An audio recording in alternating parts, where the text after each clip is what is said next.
नमस्कार। Class 7 math exercise 1.4 NCERT CBSE की book से क्वेश्चन नंबर 4। ठीक है, write 5 pair of integer. 5 pair लिखना है। कैसे स्ट्रक्चर में लिखना है? A B. ठीक है, इस तरह से लिखना है कि that A divide by B equal to -3 आ जाए। इस तरह के, सॉरी -3 आ जाए, 3 नहीं -3 आ जाए। इस तरह का रखना है। ए का वैल्यू इस तरह का रखना है, बी का वैल्यू इस तरह का रखना है कि वैल्यू जो है -3 आ जाए। वन सच पेयर, इस तरह का एक पेयर क्या है? 6 और -2 है। ठीक है, मतलब ए का वैल्यू 6 है, बी का वैल्यू -2 है। ठीक है, ए बी की जगह में 6 और -2 है। बिकॉज क्योंकि जो इस वैल्यू को यहां पे पुट करेंगे तो वैल्यू क्या आएगा? 6 डिवाइड बाय -2 इक्वल टू क्या आएगा? -3 आएगा। ठीक है, तो एक वैल्यू ये है। दूसरे वैल्यू हमको फाइंड आउट करने के हैं, तो दूसरे वैल्यू आप फाइंड आउट कीजिए। इसके लिए सबसे बेस्ट वे क्या है कि आप यहां दिया हुआ है 6 डिवाइड बाय -2 इक्वल टू -3, ऐसा दिया हुआ है। इसको ऐसा भी लिख सकते हैं, ऐसा भी लिख सकते हैं। इस तरह के स्ट्रक्चर से हमको इमेज बनाना है कि हमारा वैल्यू क्या होगा। ठीक है, पहला वैल्यू हम क्या लेते हैं? वैल्यू आप जब भी लें नीचे का वैल्यू लें, इजीली निकल जाएगा, इजीली फाइंड आउट हो जाएगा। यदि आप नीचे के वैल्यू को लेते हैं तो कोई ऐसा अंक है जिसमें एक को डिवाइड करने से -3 आता है। पहला हम 1 ले लिए। ठीक है, 1 लिया तो किसको डिवाइड करेंगे हम कि -3 आए? आप क्रॉस मल्टीप्लीकेशन कर दीजिए। 1 इंटू -3, 1 इंटू -3 इक्वल टू कितना आया? -3 आया। तो इसको आप यहां पे रख दीजिए, वैल्यू आ गया। पहला वैल्यू क्या हो गया? -3 और 1। पहला -3 और 1 आया। ठीक है, दूसरा वैल्यू आप निकालिए। 1 के बाद 2 आप कंसीडर कीजिए। 2 कंसीडर कर सकते हैं, लेकिन 2 के लिए वैल्यू पहले से लिया हुआ ही है। ठीक है, फिर भी यदि आप 2 करना चाहें तो प्लस का 2 कर सकते हैं, क्योंकि यहाँ माइनस का 2 किया हुआ है। तो 2 यदि आपने कंसीडर किया तो वैल्यू क्या हो जाएगा? Equal to -3। ठीक है, 2 3 जा -6।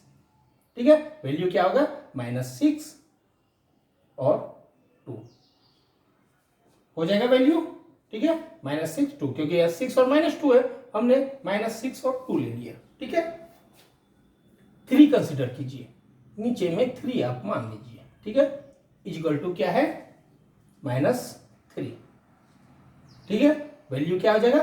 3 into -3 equal to 9। Cross multiplication is equal to के दोनों साइड में यदि नंबर्स हो, प्लस माइनस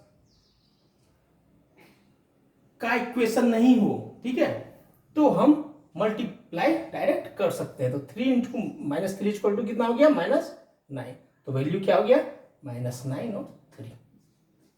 ठीक है, ऐसा ही यदि आप चाहें तो 4 को इस बार हम माइनस में कंसीडर कर लेते हैं। ठीक है, लाना -3 है। ठीक है, ताकि हमारा कुछ नंबर प्लस में आए और कुछ नंबर सेकेंड नंबर माइनस में भी आ जाए, ताकि आगे का प्लस में आ जाए, थोड़ा अलग तरह का दिखे भी। ठीक है, तो 4 3 जा 12। ठीक है, माइनस माइनस प्लस। ठीक है, प्लस लिखने की जरूरत नहीं है, वैल्यू क्या आ गया? 12 और -4। ठीक है, वैसे ही आप -5 ले लीजिए, -5 ले लीजिए, -3। ठीक है, यहाँ पे वैल्यू क्या आएगा? इसके बाय में 1 है।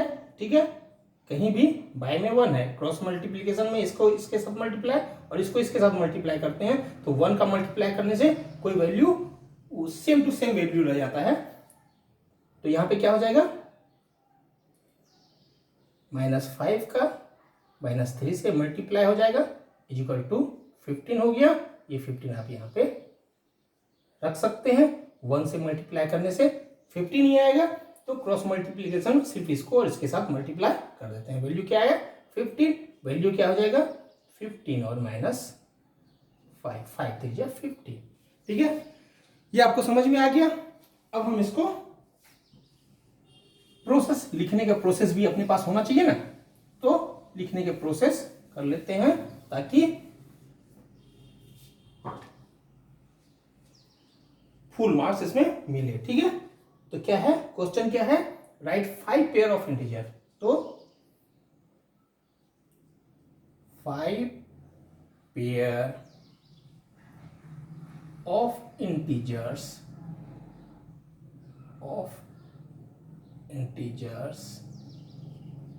R S follows. ठीक है, पहला क्या होगा, क्या हमने किया था, डिवाइड बाय, यहां पे लिखिए